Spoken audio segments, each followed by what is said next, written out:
I am very excited to have my next guest join us. She can't parallel park. She doesn't understand why boats float, but she sings and she writes some amazing songs. Her debut album, You Signed Up for This, is out right now. Maisie Peters. Hello. How are you? I'm good. How are you? I'm fantastic. Thank you so much for being here and doing this. That's okay. You know what? I didn't drive here. I was about to ask. Or get a boat, so it's lucky for both of us. I saw that quip on your stories. And curious as to why you don't know why boats float. Just doesn't make sense to me. Yeah. I just think that it doesn't seem right. So I just sort of, I try not to think about it because it would probably send me off the edge. Yeah. You've probably seen some very interesting things on this Feral Girls tour. I have, yes. Across the USA. A little different than your last trek across this country. That's true. That was Feral with a capital F. Last time we were like in a little van driving many roads. Some were in a bus, which is slightly more upscale. But yeah, no, it's been amazing. It's been so fun. And you've been running into some very interesting things in random cities. True. Days off, True. Things like that. Describe for me what was going on in Amarillo, Texas, because it seemed to make quite an impression on you. It's impossible to describe to someone who was not there. It was just the most altering few days. We almost went to Cadillac Ranch. We didn't in the end because there was a big storm. As you do. So I almost saw a Cadillac Ranch. But in reality, what I saw in Amarillo was a Denny's, a bar with games in it that we moved into for half a day. And then just the sights and smells and sounds of Amarillo that are so important that you only truly know if you've been. You saw a tornado almost form. Almost. We almost saw a tornado. We saw a snowstorm. And then it snowed. It was all very bizarre.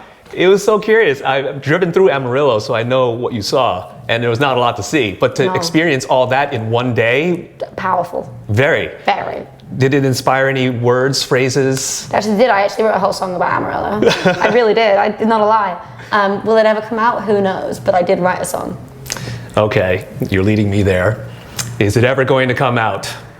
This song that you've been teasing since start of tour, basically. With Kate's brother. Kate's brother, yes. Kate's brother. Well, will it come out? I'm not sure, but people seem to really like it, which is funny because it just started as a big joke.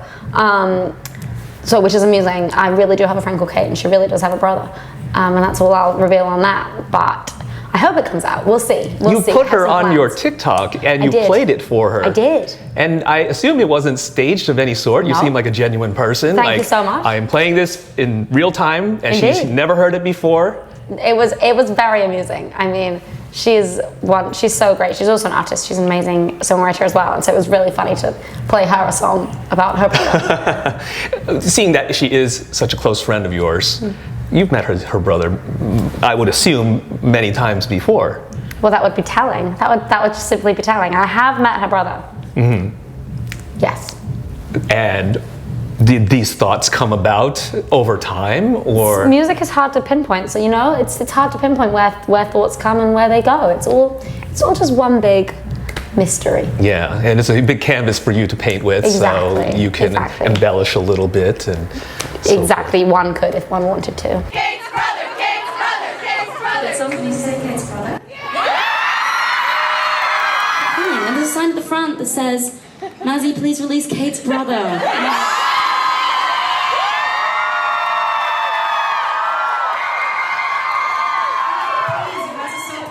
You're being well received at all these tour dates right now. Yes. And congratulations on that. I mean, I'm so happy for you. A little different than your last stop here in San Francisco. Indeed. Where I must say, your mouth looks okay, everything. Yes, iconic, very iconic. Last time I was here, I hit my mouth and it started bleeding for like 5 minutes.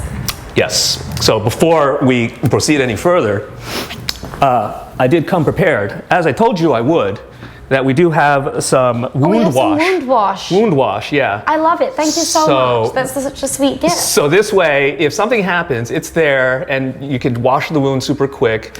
You think so far ahead. Thank you so much. I was going to come with gauze and all those things. Yeah, that's okay. These things happen. I'm sure you're taking. This will be great. I'm I'll sure. just spray my whole body in all this. I'm sure you're taking precautions. I am. No more hitting on stage. Are you? Or are you still crazy? No, I'm actually just still running around, so Yeah. we'll see. I mean, that was a pretty high moment, though. Whatever happens, happens. Yeah, exactly. And everyone knows the words to every single song. I think that's one of the silver linings, small silver linings of the pandemic, where people can sit with the album for a little period of time without having to see you on yeah, so tour. true. What has been the most surprising reaction to all the songs that you've written? Because I feel like I mean, it's all been surprising because you don't picture other people hearing them until you're really there and you really see other people hearing them. But it's been really cool to just see which songs prompt which reaction. I have a song called Villain, and everyone goes really feral during Villain, which is always really fun. what is feral? How did you come up with that? It's a state of mind, it's a state of body, just sort of, out of body experience, I guess. And when you crafted this album, you and I spoke in the middle of the writing and recording process. You had the album title and you hinted that it was part of the song. You signed up for this. And so now looking back at this collection of material, snapshot of your life, your perspective as a 21-year-old to a 15, 16-year-old in grade school, high school, and those things, it's got to be a little different, right?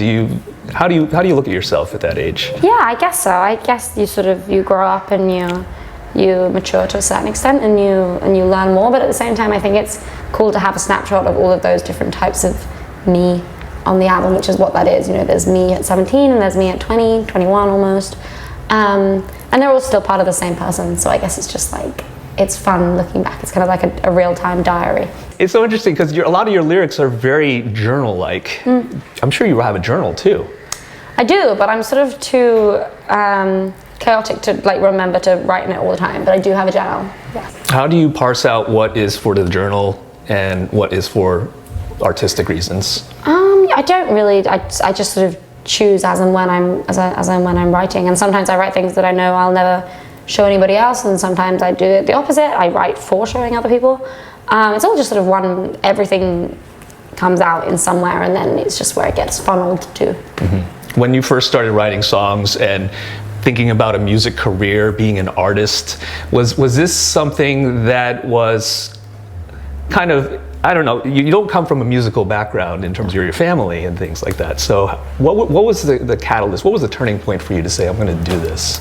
I guess I just always really loved it. So I would be, just whenever I could, I would be singing and writing, and I was a busker. I would do open mics. I would just do anything I could really, because I just loved it so much. And then you just sort of incrementally get further and further and further, and maybe there is no one big moment. It's just lots of little moments. And there were a lot of obviously singer-songwriters that influenced your upbringing and created a lot of soundtracks for those moments.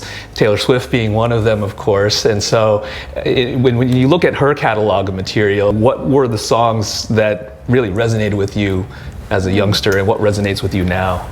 I mean, growing up, I've loved Taylor Swift for a long time, and I guess back then it was songs like Back to December and The Story of Us and Red in 15 and Come Back Be Here, I guess. Well, that was a bit later maybe. But Speak Now and Fearless were such important albums for me. And then as an adult, obviously, Folklore and Evermore was so important. It's really pivotal in me writing my album, and I love those albums deeply. And the same with 1989 and with Reputation, Lover even, they've all just been really important, I think. Is there a particular song that resonates with you now more? I'm definitely in my Reputation era, it will be said. Yeah. What do I mean, I love all of that album. I love I Did Something Bad. I think it's a great way to live your life. That's the one that really resonates with you. I mean, potentially, maybe that's me right now. Maybe I'm in my at this moment Stomp on a Man era.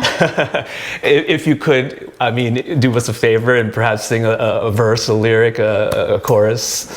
I mean, I can recite to you my favorite, which is, how do we feel about swearing on this? We feel great about it. We feel great about it? Yes. Well, then the iconic moment of Taylor Swift dropping, if a man talks shit, then I owe him nothing. I don't regret it one bit because he had it coming.